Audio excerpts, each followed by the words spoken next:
This is The Joe Gaither Show on BamaCentral.com.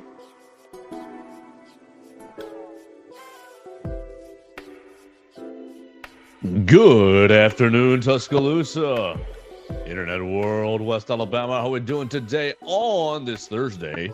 This is The Joe Gaither Show on BamaCentral and BamaCentral.com. You're checking us out on the BamaCentral YouTube channel. Appreciate everybody for watching us. You're listening to us on Spotify, Apple Podcasts, or on Amazon. The Joe Gaither Show on BamaCentral. We're going to have a lot of fun on this Thursday. We're going to spend a lot of time talking about our time in the BJCC, watching Alabama defeat Illinois, get back on the win column for the basketball season. Now 3-1 on the year. And to do that, we'll be joined by my friend Mason Woods. You follow Mason at MAWoods_ on the Twitter machine.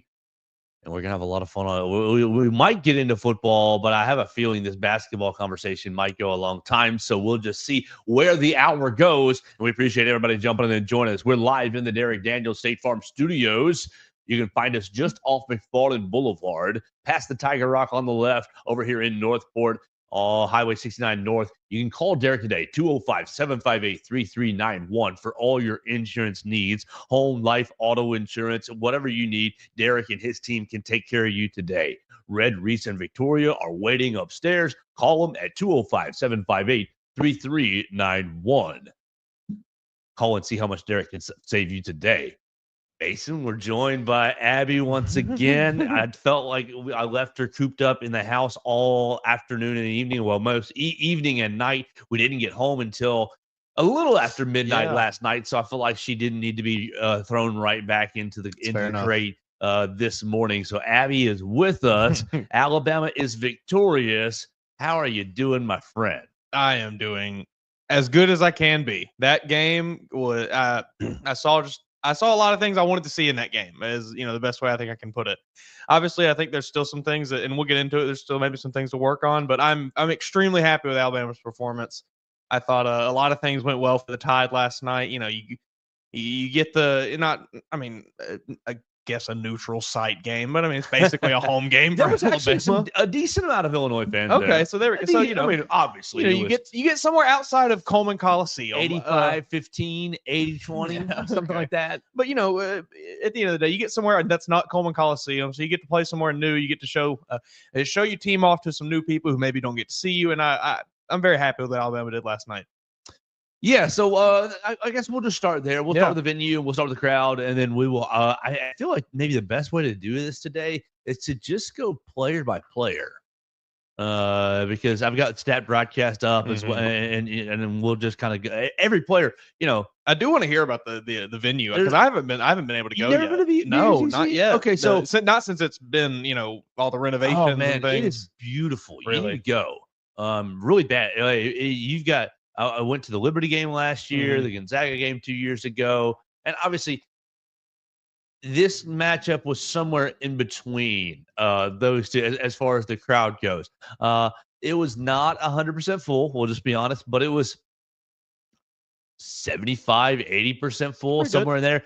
I read that there was issues in the ticketing office with maybe people who bought tickets and never received them, or never received, just something happened. Some logistical something happened with the ticketing office, and I think that kind of hindered the crowd from getting to 100%. Very, very, very, very difficult for that. But BJCC is beautiful.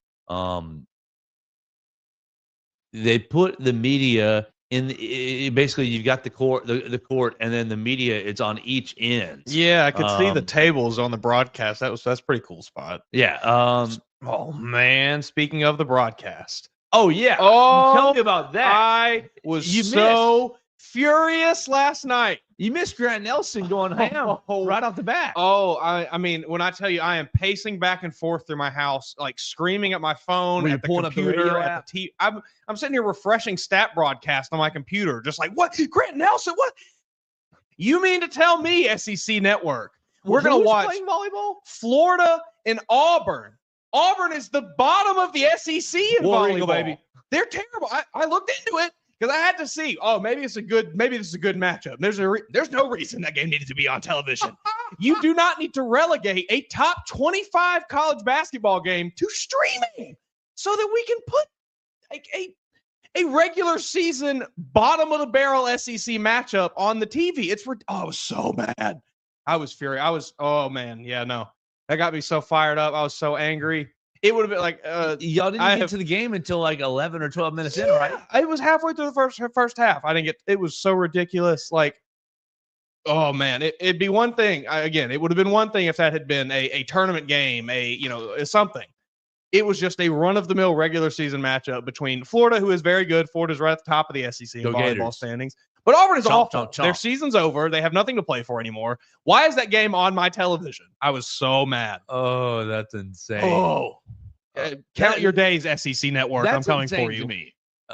That's wild to me. They couldn't either junk the timing to mess with it. I mean, obviously, Alabama, you're already playing at 8 o'clock, so it was a little bit late for us, but I mean, it worked out fine. Like, yeah. I'm not don't hear me complain. That's fine. But for TV purposes, crazy. Like how do you do that? Whoever made the call to leave the volleyball matchup on there and relegate the top 25 not even basketball a double box. It was ridiculous. Like you got the constant score update on the bottom. That was all you got with the yellow bar that said live on SEC Network Plus, just spitting in your face. Tom Hart was on the call, right? Yeah. Like, that's your A man. I was so angry. Your A man, your A play-by-play guy, and Tom Hart does a great job. I think he does a great job. Oh man, is in Birmingham. Like, you gotta go to his programming, right? I was so angry. But alas, I did get to eventually watch it. Eventually, got to tune in and saw some good things. But man, don't do that again, SEC Network. Don't do it again, because the next time it happens, I'll illegally stream the game just to spite you. SEC the whole Network. time. We're not even gonna switch over. No, I will not even switch over. I'll just do it the whole time. I'll watch the little dancing cat in the corner of my screen. I'll watch the chat of people talking about games that have nothing to do with what I'm watching. I'll deal with it just because SEC, you made this bed. They got a lie in it. Well, when you tuned the game in on, I think Alabama was probably up 17-11 at that point, because Alabama jumped out to a quick 8-point lead. Miss Abby, would you stop biting me? Thank you very much. She's cobbing. She's just nah. 17-11. Yeah, Grant Nelson. Let's start with Grant. Let's start with Grant, because we'll take this player by player. Like so to wrap up the atmosphere, it's beautiful atmosphere, beautiful arena, and the crowd was good. The crowd was hot. For the people who were there, the 75-80% capacity, 80 maybe 85% capacity, they were into the game. So that's good. It felt good, and we were sitting in the media section. We were fortunate to have the Alabama student tickets right behind us, and so that felt like pretty even good showing. More. Yeah, exactly. Good. It felt like even more of an atmosphere. They brought it, cheering the whole time, coordination pretty good, and Alabama wins. Let's get on the court. The show is started by Grant Nelson. Grant just comes out and rips three. Yeah. 3 in a row. Didn't get to see any of it. Ultimately ends up with 4 threes, 4 of 9. Like, he kept shooting. He cooled off a little bit right as I got to tune into the game. But it was your fault. Yeah, basically. Maybe I should have just turned it back off, I guess. He can't play. He can't play on SEC Network on real That's TV. what it is. If he's not on TV, like his days back at North Dakota State, maybe he's ripping threes left and right. Brad Underwood, Illinois coach, comes into the postgame press conference and says, "Oh, we are pretty happy with this game," and says we did a lot of things right. They made some shots, and says their 3-point shooters. I think he was like, "Oh, what did he say?" Reitzel was 2, so that's 2. Holloway was 3, that's 5. I think he said that their 3-point shooters were 5 of 10. Yeah, because Sears missed 4. So whatever. But and then he was like, their non-3-point shooters were 5 of 20, and he calculated that's Grant's 4 of 9. That's Mo's 1 of 3, and that's Aiden Sherrell's. That's Aiden Sherrell's 1 of 4. So that's really 6 of 20.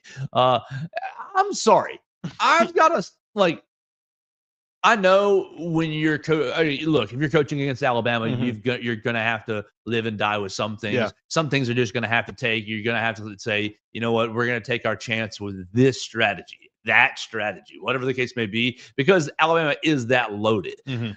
And I guess maybe letting Grant Nelson shoot threes is one of the strategies you could live with. It's a strategy. All right. He goes, oh, because he's a career 29% three-point shooter. Mhm. And I'm thinking to myself, yeah, but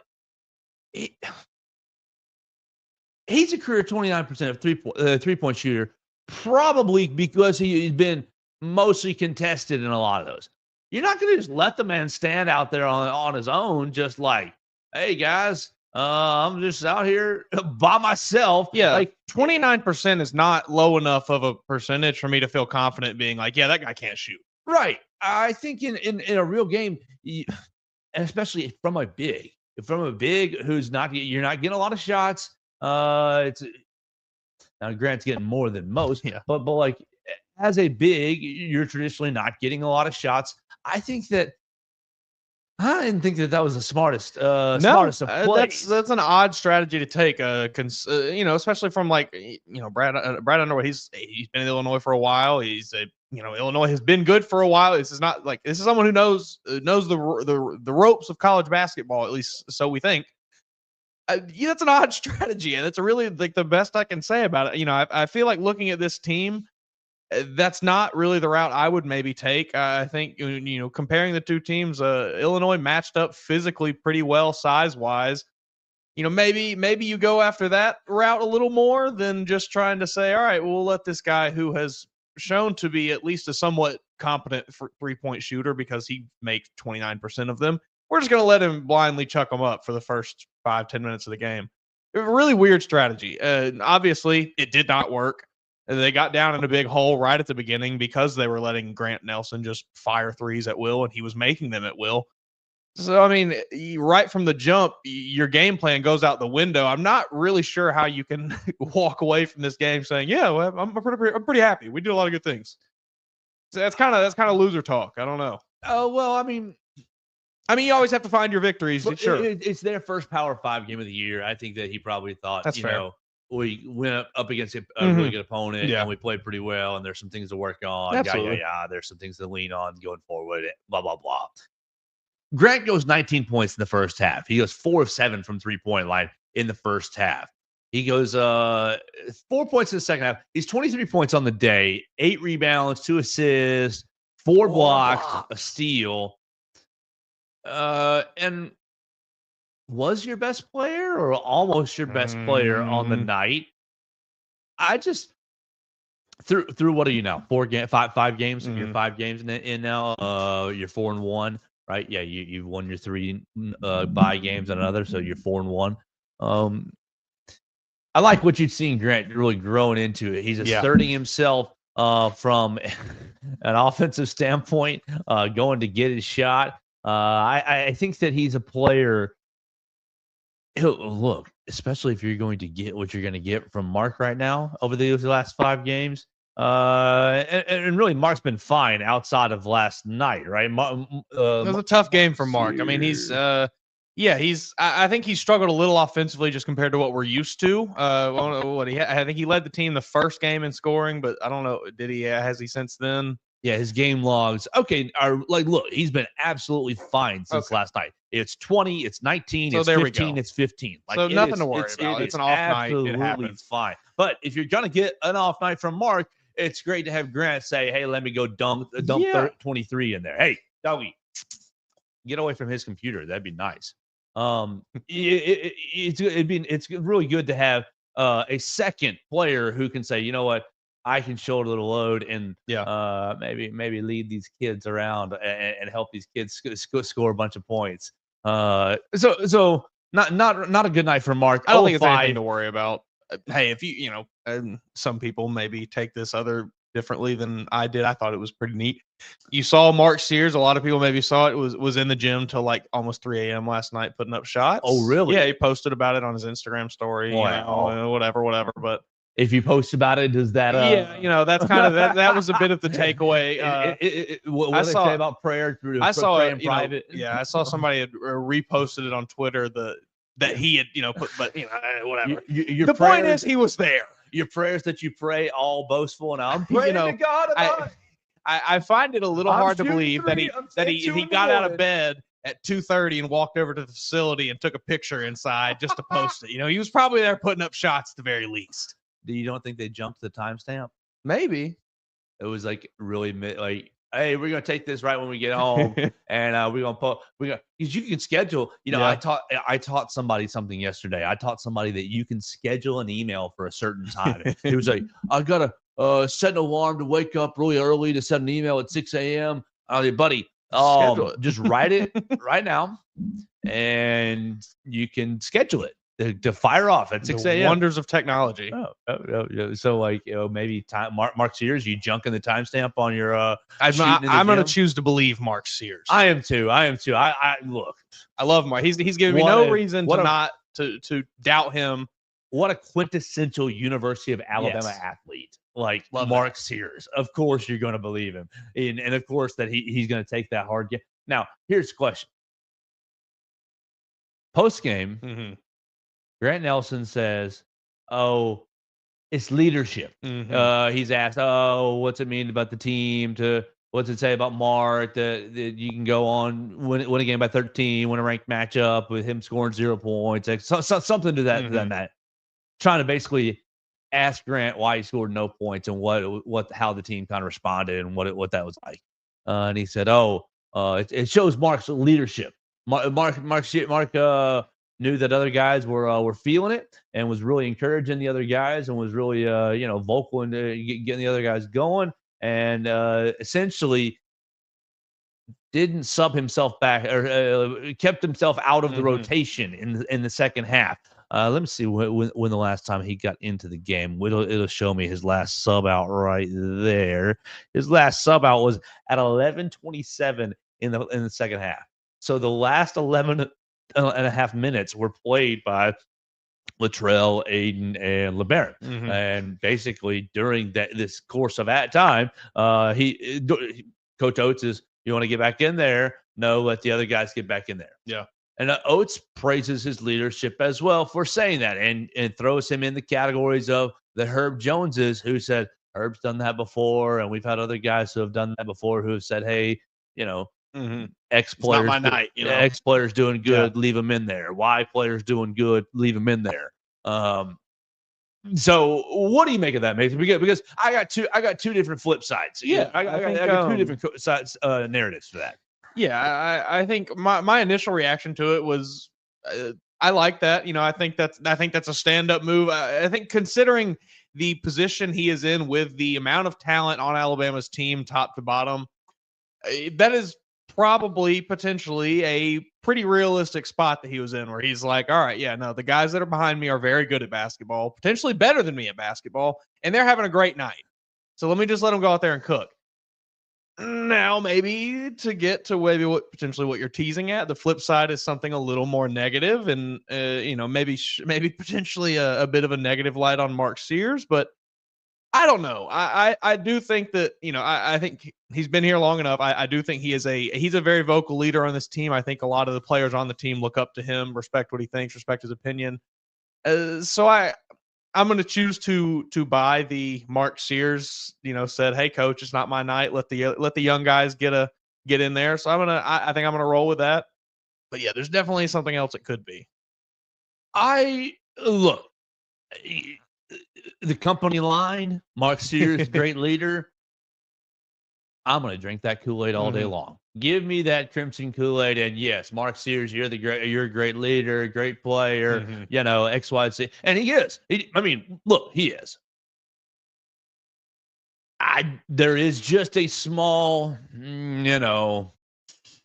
undertone. You had a tough night up at Purdue. Yeah. We said 15 points. 15 points. But let's see, where am I at? Right there. There's the game logs. Game started minutes. 50. Yeah. 15 points. You're 1 of 6 from 3-point line. You're 1 of 6 up there. That's what I was really looking for. And then you ended up having four turnovers. Only 2 turnovers against Illinois. But you're seeing people online talking about confidence issues. I don't think it's that. I wonder if I'm going to focus on my defense has maybe taken him out of an offensive flow a little bit. Now, obviously, these other games, these other offensive numbers are really good, and even 15 points on the road in Mackey Arena is a good night on 4 of 9 shooting. So, like, you didn't, excuse me, on 5 of 15 shooting. Obviously, you can be better. I don't think it's a confidence issue.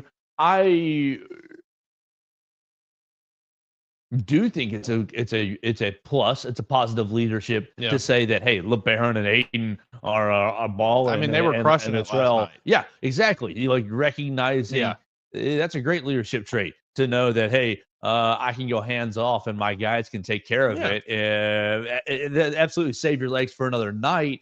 He's like a quarterback getting it out of his hands really quick. The guys who are actually there's just a small concern for Mark. And did you just have another tough night and think, I'm done for the night, I'm packing it in, and did you just saw an opportunity? Did you see an opportunity to say, hey, you know what, I'm waving my own personal white flag and I'll do something? I think that's the crazy talk. I think that's silly talk. I think that's ridiculous. But I do think that there is a small line of thinking that goes that way. Yeah, I certainly think that's possible. And I definitely think, I can see it. I don't, like I said, necessarily just think I agree with it. Toughness question. But yeah, I can certainly see it happening, especially just, you look at what he has done, what he did last year. He was like the primary offensive option. Right. He was incredible. Yeah, we come into this year and he pointed out his numbers. A lot of tough nights last year. Yeah, a lot of tough. But I think it's. I don't think it's that. I think he's just. I think he's a good leader. I think he recognized that the guys that are behind him, whatever, behind him on the bench, or he just recognized his guys are having a good night and said, hey, I'm not having a good night. Let's just keep doing what's working and no need to switch it up now. All right, so we appreciate what we saw out of Mark from a leadership standpoint, guiding the team to their first Power 4 victory of the season over Illinois, 100-87 in the CM Newton Classic in the BJCC. Let's talk about 2 of those guys that had a really good night. You want LeBaron or you want Aiden first? LeBaron, Frolon. LeBaron, let the braids out. Yeah, okay. First half. Let's just start with this. First half, I'm gonna play 12 minutes. I'm gonna give you 3 of 6. I'm gonna give you 3 of 6 with 3 rebounds, 4 assists, and a block. He was awesome in the first half. And then the second half, if you didn't like my scoring numbers, you thought I was just a little passive right there, I'm going to give you 10 points. I'm going to give you 4 more rebounds, 5 more assists. I wasn't done there. And then no blocks but 2 steals. I'm going to pick you for 2 steals. For all in total, 16 points, 7 rebounds, 9 assists, 2 steals, and a block in 32 minutes. For the best player on the floor for 5 games for Alabama. Yeah, we talked about this yesterday, and you said that, and I kind of, danced around it a little bit. Didn't want to commit to that, but no, I will commit to that. LeBaron Philon is the best, most exciting player on this team through 5 games, and he has been. He absolutely has been that. He's just so much fun to watch. If you have not, taken time to actually sit down and watch a full Alabama basketball game, please go home and do so, or get to the game and do so. Whatever you want to do, like you need to see LeBaron Philon play basketball. He is absolutely electric. The things that he is able to do, he has such a just like natural feel for the game. That he always makes the right play. It seems like. I was driving home last night thinking about, is he the best freshman? Is he the best freshman Nate Oates has ever had through 5 games? And I was asking our partner, my coworkers, and I couldn't get them to. They couldn't get enough service. And so now that I have service, I can see this. And no, he's not. He's close. But Brandon Miller, 14, 20, 19, 28, and 24 in his first 5 games, along with rebounds 13, 8, 8, 8, 8, 9 in his first 5 games. So like Brandon Miller's still the standard. Yeah. But that's a hard standard to reach. Huge. But I thought, man, as I'm in the press room, I thought, I was to even have people like thinking about that. Though, I was questioning, was Brandon this comfortable? Yeah, was Brandon this impactful? And obviously he was. Now these opponents are Longwood, Liberty, South Alabama, Jacksonville State, and again Michigan State. So you get a really good one in the last one. But just LeBaron looks like he has been playing college basketball for 3 years. Yeah, he looks like a seasoned veteran player out there. He looks like I said, he just has such an instinctual, natural feel for everything that's happening on the court. He plays with he just plays off of instincts. It looks like, he's never thinking about what he's going to do. Everything is decisive. He makes the right move. He makes the right cut. He makes the right pass, whatever it is. He just knows the flow of the game, and you can see it. I mean, when he is on the court, Alabama just looks like water out there. It's amazing. Brad Underwood said, "That's a bad boy right there." He is not wrong. He's not lying to you. That is a bad man, LeBaron Philon. Whew.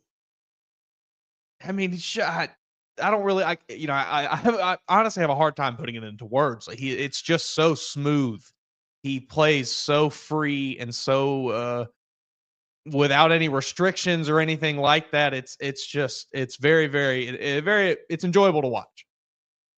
All right, so from LeBaron to the other, not a freshman but newcomer, Aiden Holloway, almost done the whole game. He almost finished the whole game without missing a shot. Aiden Holloway, I've got you right there. 18 points, 7 of 10 from the floor, 3 of 4 from on the arc. Oh, I thought you, Joker, said that he couldn't shoot. 3 of 4 from behind the arc, 2 assists, 1 rebound, and 1 steal. No turnovers. You like that. You'd like a little bit more from some of those other statistics, but 18 points. You're second on the team in scoring.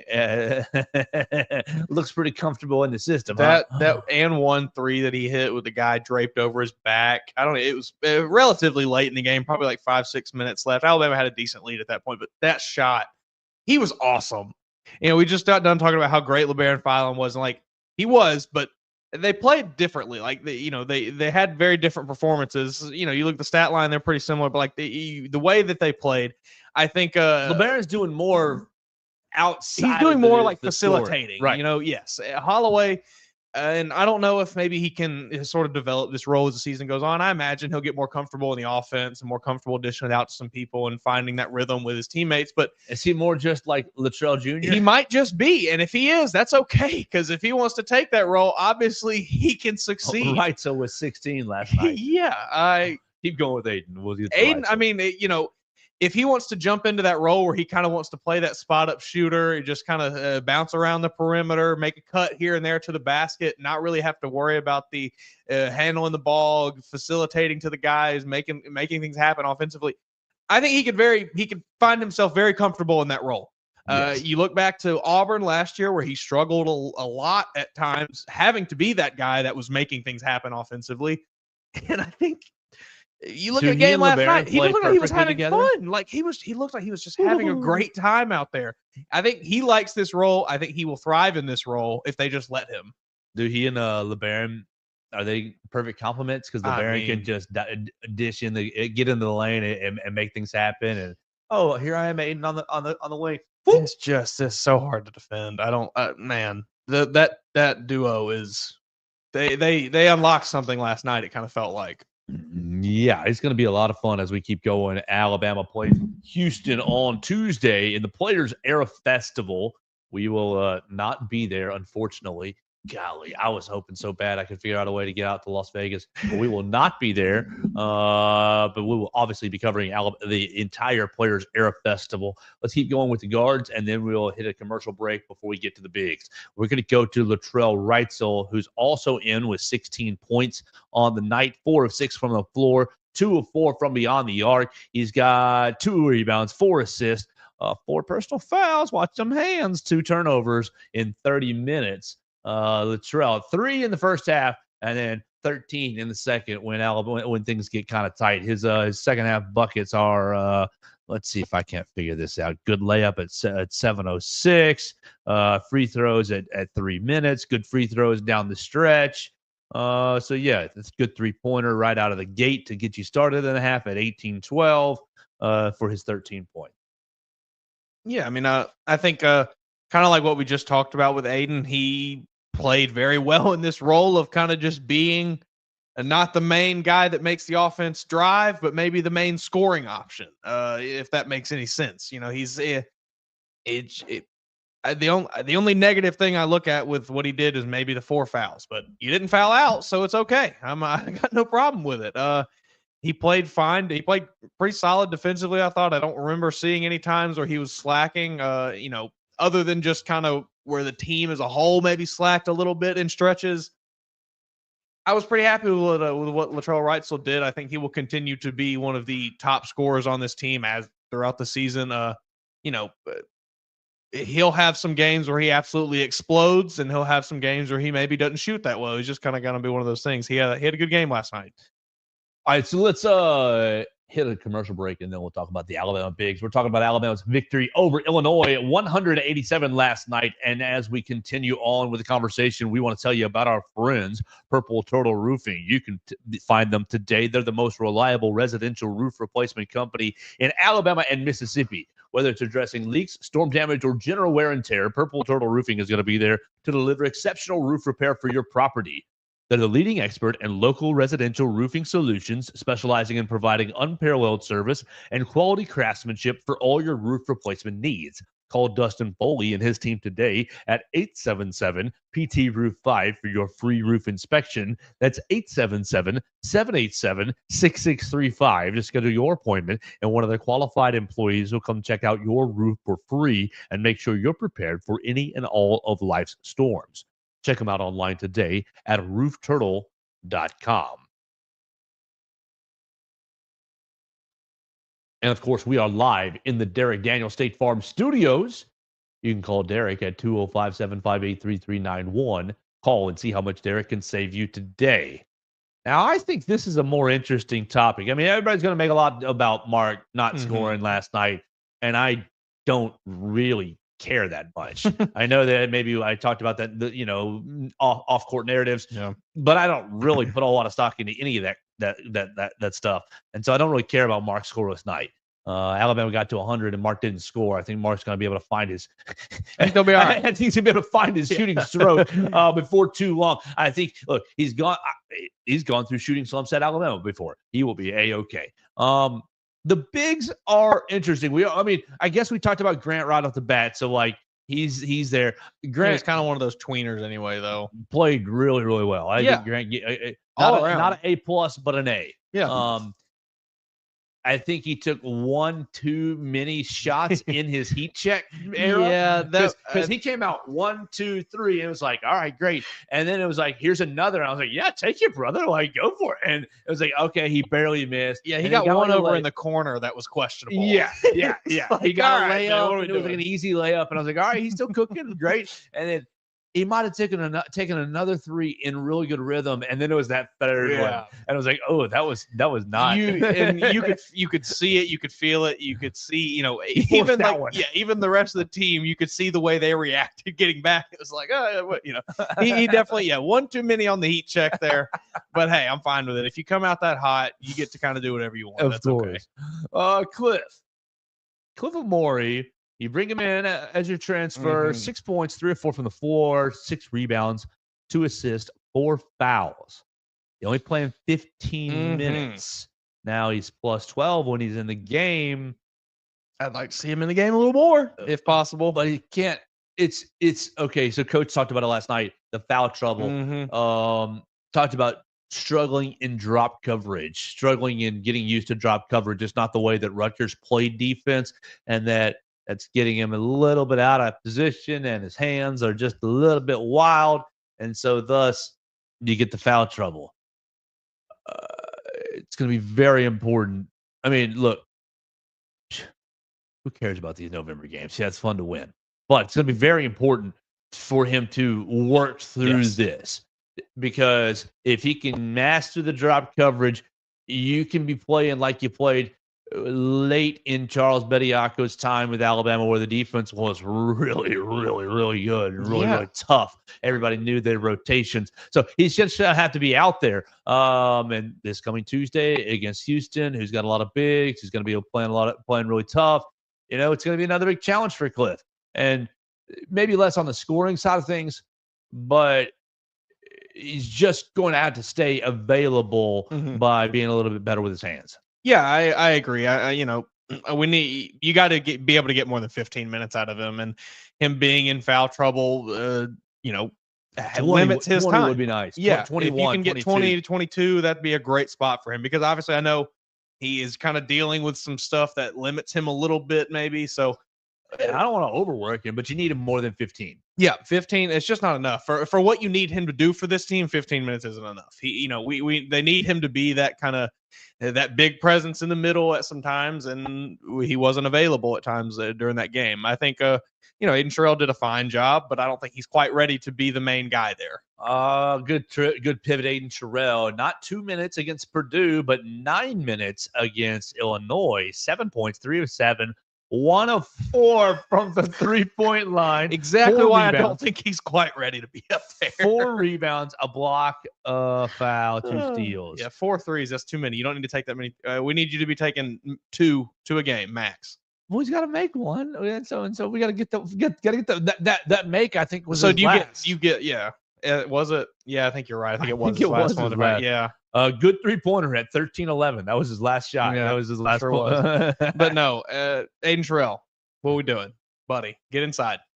Well, if you can do it, do it. But I'm going to argue that you want him. Yeah. Were we talking about it last week with the spacing with Cliff Amore? I think you want him to be shooting these shots, and you want him to show these jokers that he can make these shots too. Yeah, I mean, if he can make them. I mean, they haven't been bad misses. No, it hasn't and it's not like he wasn't really forcing up. He took fine shots. Right, he was open for all of them. They were in rhythm. Yes, it was just. But yeah, 1 for 4 for Aiden Sherrill. It looks odd to see a 6'11" person just and it's just like I said this like right before we got on the show. I don't think he's fully. He's only a freshman. I don't think he's fully grown into his frame yet. He kind of has that. He's a little loose with his limbs, a little bit, a little sloppy with where he puts his hands. Sometimes I think he doesn't quite have 100% control of his body at all times. I don't think, but he will grow into that as the season goes on, as his career here at Alabama goes on. So I think he will develop into a very, very good player, and he's already a super solid one. Yeah, so I liked what you saw out of Aiden. I'm glad they got 9 minutes. More minutes last night. Yeah. And I think you're just going to have to keep giving him this 7 points for him. I'm probably got his confidence back a little bit. 9 to 12 minutes a game. Is get him out there. Use his size. I do remember I think I remember the one foul that he had.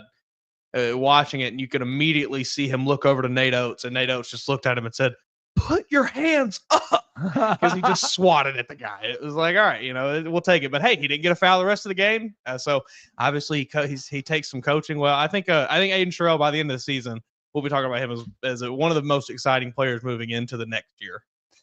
Little concern. Another night, no 3-point shots made for Jaron Stevenson. So he's up to like 0 for 16, I think, on the season. Not so hot. Jaron, 4 points, 2 of 5, 0 of 3 from beyond the line, 2 rebounds and assists. It's just tough for him because he's not taking bad shots. Yeah, well, and again, another night where his threes, two of the three shots were coming off terrible passes. Yeah. he will get it going eventually. That's all. I'm confident. Like, in I that. believe that Nate Oates. I'm confident in that. Yes, I stand behind Nate Oates if Nate Oates stands behind him. I trust his opinion. He obviously has given him the green light to continue to shoot these shots because he knows he can make them, and we've seen him make them times before. But yeah, it's just he is really struggling in this early part of the season, and it just takes one to go in. He's just got to make that one, and then they'll probably start rolling. But I was happy to see him maybe pass up a couple opportunities last night to work it inside a little bit. So Alabama wins 187, and look, let's just flip it as a whole to the defensive side of the floor. The biggest thing for me was, once again, you're okay. You out Illinois 1.115, which is really not good again. As far as defensive points per possession, your saving grace was Alabama's pace, like the entire pace of the game played into Alabama's hands. And so, while you're 5 games in and you've been harping on the defense, I really don't know if it's that improved. I really wonder if it's more of a when the pace of the game plays in Alabama's favor. You've seen this year, well, Alabama's going to run teams out of the gym just because of the talent is just too much. But when McNeese State or when Purdue are going to slow the game down, well, we'll see if you want to get into a little shooting contest, and we'll try to make it a little a little closer that way. I'm not at a level 10 concern. No, but we're creeping up into where I'm starting to actually really kind of be like, oh man, is this going to be what holds this team back? Now you got 13 turnovers. Okay, great. And the pace, I mean, again, the pace was everything. Alabama's, let's see, your fast break, 19 fast break points. To look at like the overall and kind of take out what the issue is, I think, because me and you touched on it. It's just like it stretches, 3 minutes here, a few minutes there, where they just decide collectively, it seems like, all right, we're up by 15. We can take the foot off the gas a little bit and just start shooting, just start playing fun, just start playing, pick up a little bit. And it's just, you can't do that. You are going to play teams that are better than Illinois. You're going to play teams this week, potentially, that are better than Illinois. You do not have the luxury of saying, all right, we'll take it easy for a little bit, get us a breather, and then, all right, when they come back within 10, we'll turn it on. Because some team along the way is going to come back so quickly and with so much ferocity that you will be unable to turn it back on and come back. It's a very, very, you're playing too fast and loose here. It's a dangerous way to live. So I agree with you. And then, because you get up to 18 and Illinois has a couple 8-0 runs, 7-0 runs. And then Alabama restretches then it's like, hey guys, splash water in the face. Let's play again. It's I don't know. It's not a recipe for a national championship winning basketball team yet. Yeah, I mean, you still got that can be ironed out. Absolutely, that can be ironed out. All right, mate. So let's move on from basketball. I didn't really plan a whole lot of football topics. Where are we at in time? We're at 43 minutes. So we were right about the basketball talk going for a while. Right. There are 43 minutes. Alabama's playing Oklahoma. We are flying out. We're traveling out tomorrow evening to get there. Just leave us with this. Your number one concern for this weekend going out to Norman? Tornadoes. Probably a tornado. So you're not concerned about Alabama potentially losing? I am not concerned about Alabama potentially losing this game. I think even after Alabama's lost on the road twice this year. I think it'll be all right. I think they'll be okay. I don't believe that the fans in Norman, Oklahoma are super happy with what's happening currently anyway. Yeah, but they're gonna be fired up. They're gonna be trying to get that signature win. It's a little late for that. If you beat Alabama and knock them out of the playoff, that's a signature win. Look, you can start building momentum for the future. Yeah, I don't think it's happening. I've not seen anything from this Oklahoma team. They'll get bowl eligible with a win over Alabama. Yeah, I think you are right with that. But I've not seen anything from this Oklahoma team that gives me any worries. The best part about this Oklahoma team is their front seven on defense, and Alabama has a pretty great offensive line. They've played well the last few weeks. They might give them a little bit of trouble, but if they do, they've got Jalen Milroe back there who can get himself out of trouble. They've got Jam. They've got Justice who they can get the ball to. They've got guys, receivers who they can get. So I'm not really that worried. I think Oklahoma does not pose a ton of threats. Really, they're still down 3 wide receivers offensively. Jackson Arnold still likes to throw the ball just wherever he thinks he can. I think Alabama probably wins pretty convincingly. I'm not going to say it's a giant blowout or anything, but, probably in that like 35-10, 35-17 range, somewhere around there. You think Texas quarterback Jalen Milroe is going to be fired up to play against Oklahoma? Probably. I mean, I imagine His he first grew up. opportunity. Yeah, I don't know what his allegiances were when he was a child, but I He's doubt. a Vince Young fan. Yeah, I doubt he was an Oklahoma fan. So he probably grew up hating the Sooners, as many people from Texas do. So yeah, I bet he's fired up. Maybe he'll have some extra family at the game that's from the Texas area that doesn't potentially get to come to Tuscaloosa. Who knows? All right, let's play a quick game before we get out of here. I saw this. This is totally hypothetical. Mhm. I saw this yesterday on the social media machines. He said the hypothetical was, I propose the NFL, so we're going to treat this like the Titans, but we're also going to do this for Alabama. That the NFL makes it legal for one player on the roster to be taking performance-enhancing drugs, PEDs. Mm-hmm. So you allow one player to take PEDs. They are free to do it. They don't get suspended, but you only get one player. Which Tennessee Titan gets the designated PEDs? Who's the most effective? What changes the Titans season the most? Give me Tavondre Sweat. Oh, I want to juice Tavondre Sweat up. I want him up to 500 pounds, and I want no one to be able to block him. That's what I would take. So that's a good. So would it be Tim Keenan then? Yeah, So I Tim think I'd Keenan go just be- somebody along the defensive line and just smashing guys up front. Yeah, he already is. He'd be on kick a field goal block too. I'd line him up over the right guard. I'd say, go in there and get us a field goal block, buddy. He'd be in there every time. He'd be a lead blocker on the goal line.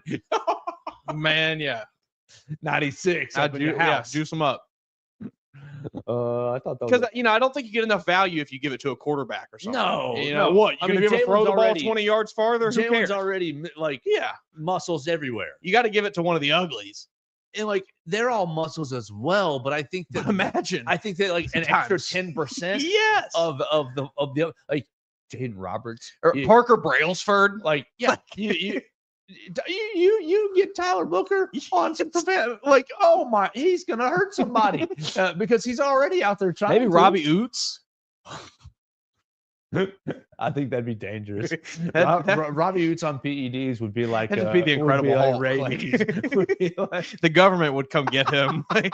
He'd lock him up.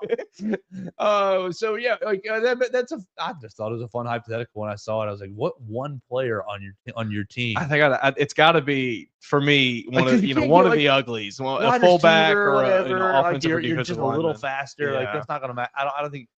No, it's got to be something that's Ryan's going to be game changing. And I think giving it to one of the guys inside just to put them over the limit, yeah, just to make them just. No, I don't know though. Wreckers. What about Bray Hubbard? Him just drilling guys across the middle. Speaking of Bray Hubbard. Bray Hubbard, can't move his neck. He's so big. He already can. Oh my gosh, dude. That's where I wanted to go. Did you see him on the Ryan Williams Jalen Bobman podcast on the New Wave podcast? Oh yeah, their show's great. By the way, Ryan Williams, Jalen Backway. Let's do a home and home. Yeah, by please. The way. Home and home. We got a studio. In the Dairy Daniels studio. Come on. It doesn't look as good as yours. Hey, but it's all right. We're getting there. They have Bray Hubbard on there, and he is just. That man is a ball of muscle. I was at the end of that episode, and it just hit me. I hadn't thought it the whole 18. It's like an 18-minute thing, and this may be terrible, but we're here at 49 minutes, so nobody's listening anyway.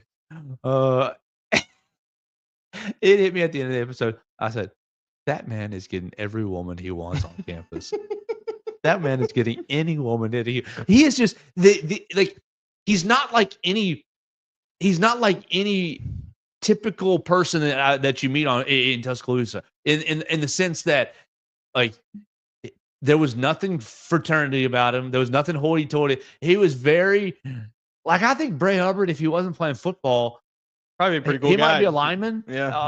Like working working on the, or he might be in a coal mine, or he might be like on a construction but site I think, somewhere. but the reason why I say this, like to tie this back together, I think that he is entering social circles with lots of eligible ladies, and I think he's throwing them completely off. Like because he's unlike any of the other people. Like I will say, I didn't watch the whole episode. I watched maybe 5 minutes of it or so, but he's just so he wasn't like I didn't anticipate. I didn't think he was different than I thought. He wasn't engaging them. Yeah, it was so he plays the card of I don't care about this. Yeah, much. I thought he'd be.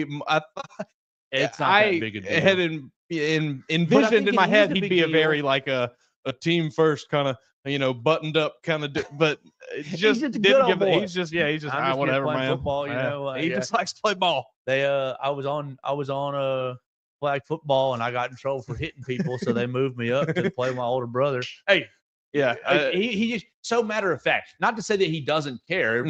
That wasn't my impression. No, it was so the delivery was so dry. That it was just like all matter of fact. I'm just playing football, and they talked about playing quarterback and how it helps them see the field, this, that, and the other. Like, yeah, I mean, I think there's only so many ways a quarterback can look off somebody, and I was just thinking about how I would look somebody off. There's only so many different ways. Like it was so simple that I thought, one, like cool, like he seemed very down to earth, but two, he just seemed very different from a lot of football players that he used at the end. They were giving him a bunch of merchandise. Oh. They gave him a bunch of merchandise. What did he say? It wasn't sick. He said, this is sick.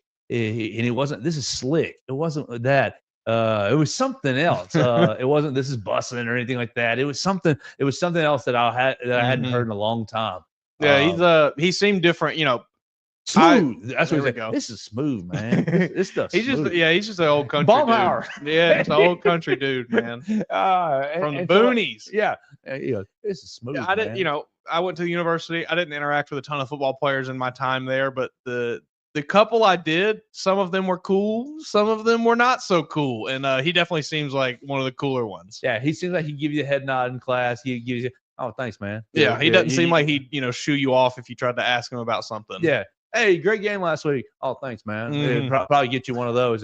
And so if you see Bray Hubbard, maybe go say hello. That was probably be a cool guy. Cool episode with Bray. I asked him about his butt chewing with Coach Saban. His Coach Saban story.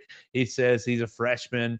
They're on a bye week, getting ready to go home for Thursday, Friday, whatever bye week. And he's talking about how many checks there are in the Coach Saban defense. And he says they're in what did he say? They're in overload, I think is what he said. They're in trips, they're in overload, something like that. And so we're checking, and I messed up a check. And Coach Saban runs up and yells at him.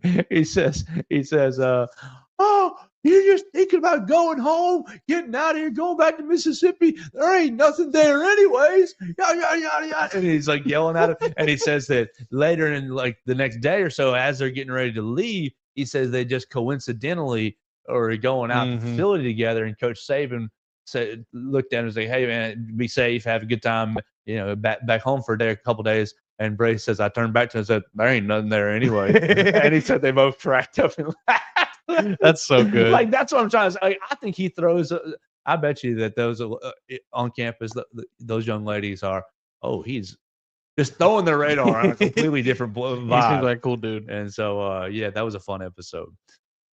Let's get out of here for the day. It's been a lot of fun on the Joe Gaither Show, BSing about football and a little bit of basketball, talking about Alabama's big win with Mason Woods in the Derek Daniel State Farm Studios.